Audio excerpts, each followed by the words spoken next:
Selamat datang di channel Saham Cuan.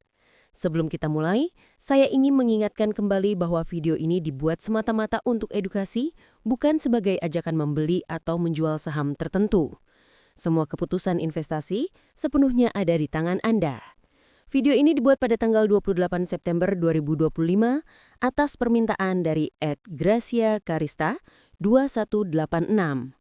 Semoga analisa kali ini bisa memperkaya wawasan teman-teman tentang fundamental perusahaan, khususnya saham yang sedang kita bahas kali ini, yaitu PT Austindo Nusantara Jaya Tbk, dengan kode emiten ANJT.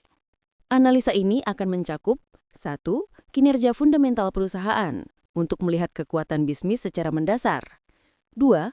Pergerakan teknikal dan aktivitas bandar untuk membaca arah jangka pendek dan psikologi pasar. 3. Strategi investasi sebagai bahan pertimbangan dalam pengambilan keputusan. Yuk langsung kita mulai. Profil perusahaan. PT Austindo Nusantara Jaya Tbk atau ANJT berdiri pada 16 April 1993. Awalnya, perusahaan ini memiliki portofolio bisnis yang cukup beragam. Namun sejak 2012, ANJT melakukan transformasi besar dengan memusatkan fokus pada sektor agribisnis berkelanjutan. ANJT memiliki 3 pilar utama bisnis. 1. Kelapa sawit. Produk utama berupa CPO, PK, dan PKO. 2.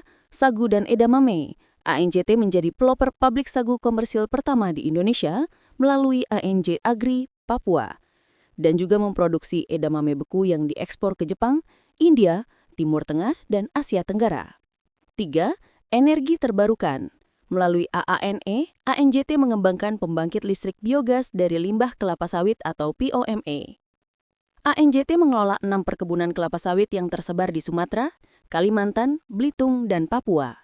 Beberapa anak usaha utama antara lain, ANJA dan ANJAS di Sumatera, SMM di Belitung, KAKL di Kalimantan Barat, ANJP di Papua Barat untuk produksi sagu, GMIT untuk produksi edamame, serta AANE untuk bisnis energi terbarukan.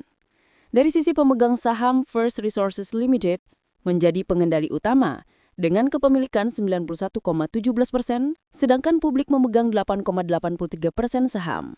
Artinya, saham ini memiliki free float yang cukup kecil, hanya sekitar 6,19%. Performa harga saham. Pada Jumat 26 September 2025, saham ini ditutup di Rp2.190, turun signifikan 6,81% atau 160 poin. Volume perdagangan mencapai 6,07 juta lot yang menunjukkan tekanan jual cukup tinggi. Highlight price movement. Satu hari, Rp2.380 menjadi Rp2.160, turun negatif 6,81%. Satu minggu, naik 21,67% dari Rp1.795 menjadi Rp2.810. Satu bulan, naik 22,35%. YTD melonjak 206,29% dari Rp700 menjadi Rp2.810. Interpretasi. Saham ini telah mengalami rally besar sepanjang tahun 2025, di mana dalam 9 bulan pertama tahun ini, harga naik lebih dari 3 kali lipat. Namun penurunan harian menunjukkan koreksi teknikal yang wajar setelah fase euforia. 3. Aktivitas bandar dan market behavior. Jika kita melihat data bandarmologi, ada beberapa hal menarik. Global Broker Buyer atau TBB 20, Total Broker Seller atau TBS 19. Net volume 17.252 lot, cukup kecil, indikasi belum ada akumulasi besar. Net value 3,6 miliar rupiah. Top Buyer CC 1,2 miliar rupiah, average Rp2.086. PD 412 juta rupiah, average Rp2.237. CP 299 juta rupiah, average Rp2.207. Top Seller XL 1,2 miliar rupiah, average Rp2.138. YJ 929 juta rupiah, average Rp2.146. XC 436 juta rupiah, average Rp2.202. Kesimpulan bandar, terlihat sisi masuk sebagai akumulasi, sementara XL dan YJ melakukan distribusi. Namun nilai net volume yang hanya 17.000 lot menunjukkan bandar belum benar-benar agresif melakukan pembelian. Artinya, pergerakan harga saat ini lebih dipicu aksi ambil untung oleh retail dan trader jangka pendek. Berikut analisa fundamental perusahaan. Kinerja pendapatan dan laba.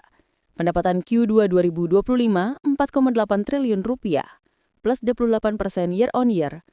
Laba bersih Q2 2025 720 miliar rupiah, plus 35% year on year. Margin laba bersih 15% meningkat dari 13% di tahun sebelumnya.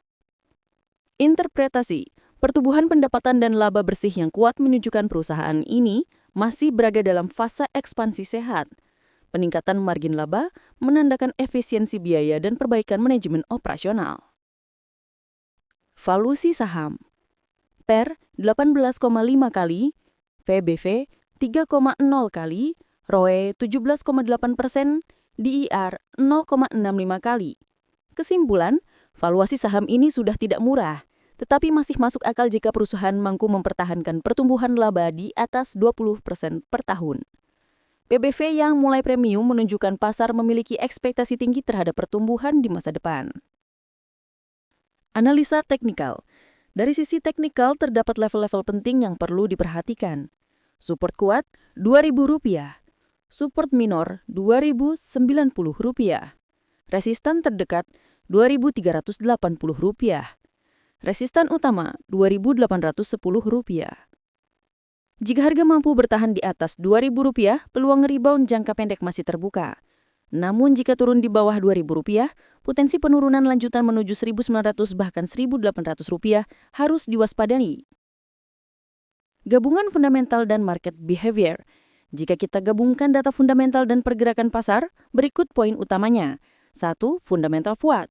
Pendapatan dan laba bersih terus tumbuh sehat. ROE 17,8% dan utang terkendali. Perusahaan masih dalam fase ekspansi. 2. Valuasi mulai premium. PBV di 3,1 kali, ekspektasi pertumbuhan sudah cukup tinggi. Saham tidak lagi dalam kategori murah. 3. Market behavior. Ada indikasi distribusi dari beberapa broker besar, belum ada akumulasi signifikan di level koreksi. Pergerakan masih volatile, cenderung dipengaruhi retail. Keempat, teknikal.